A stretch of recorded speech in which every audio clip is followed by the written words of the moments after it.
Assalamu alaikum, Doctor. It's my honor to standing here asking this question. And at the same time, I'm very sad to ask this question.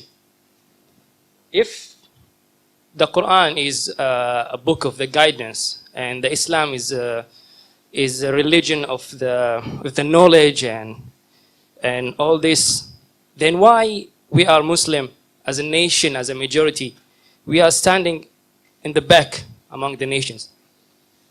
Why, when we compare our nation with the other nations, we see a big hole between us and them? You was asked a very good question, very important question, very relevant question.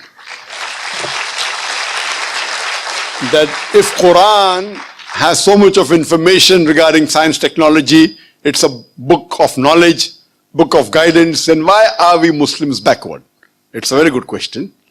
The reason is, if we look back into the history, from the 8th to the 10th century, we read in the historical books, the Europeans, they called it as the Dark Ages.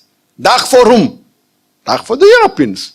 The Arabs, the advancement they made in science and technology was phenomenal. If you had to know about science, if you want to do research of science, you had to learn Arabic. Like how today we learn English. At that time, the Muslims were on top of the world because we were close to Qur'an and Sunnah. Today, the reason the Muslims are backward is because we are far away from Qur'an and Sunnah. So Qur'an is not to blame, you and I are to blame.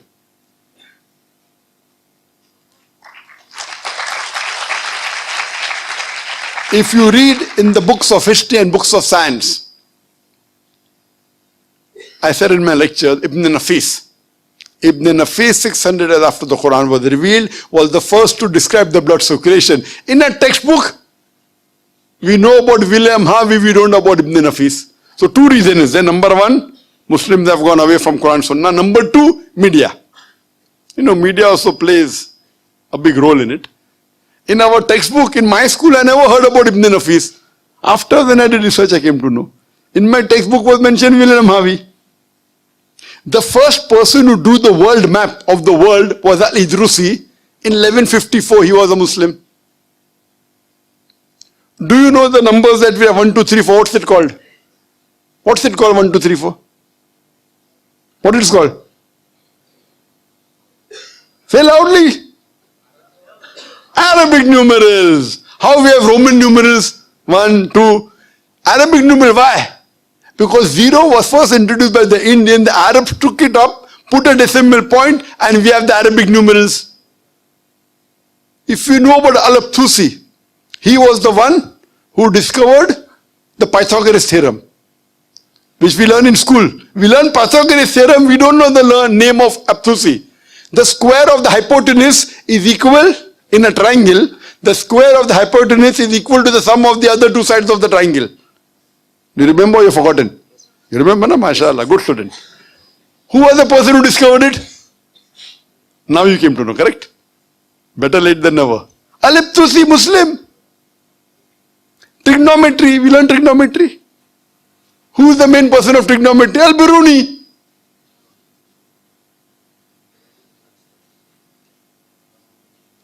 We learn chemistry. Who's the father of chemistry? We know Geber. It's not Geber, it is Jabir ibn Hayyan. They want to, change the name, westernize it, Geber.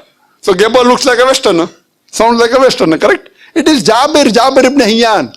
He is the father of chemistry, wrote more than 200 pages, 2000 pages. He was the first to distill alcohol. Alcohol comes from the Arabic word al-gul. Alcohol is Arabic, al-gul meaning evil spirit. He distilled it. How many people know about Al-Kindi? At the time when Newton, who's the biggest scientist in the world history, Newton said all laws are absolute. Al-Kindi said no, all laws are not absolute, they are relative. Later on, Albert Einstein came. All have heard about Einstein. How many of us have heard about Al-Kindi? The two brothers, Muhammad Ahmad and Hassan Shakir, they told the area of the earth from an angle at the Red Sea. At a time when we didn't even know sure whether the earth was spherical or not. At that time they told the area of the earth which was quite accurate. If you read about Ali ibn Abbas, he wrote 2,000 pages on medicine. If you know about Ali ibn Sina, Avicenna sounds like a Westerner name. It's Ali ibn Sina, Aristotle of the East. You can keep on giving examples. Muslims were on top of the world because we were close to Qur'an and Sunnah. Today, we are far away from the Qur'an and Sunnah. That time, if you wanted to get advanced in science and technology, it was compulsory you learnt Arabic. Arabic was the language on top of the world. Today, where is it? Who's to blame? We are to blame. So my request to all the Muslim brothers and sisters, you go back to the Quran. Study the Quran. Quran is the most positive book in the world. It's a proclamation to humanity. It's a fountain of mercy and wisdom. It's a warning to the heedless. It's a guide to the erring. It's an assurance to those in doubt. It's a solace to the suffering and a hope to those in despair. You can get all these benefits only if you read the Quran with understanding. If you don't know Arabic, read the translation of the Quran in the language you understand the best. Implement it, inshallah, it will be a guidance for you for your full life and you'll see your life change. Hope that answers the question.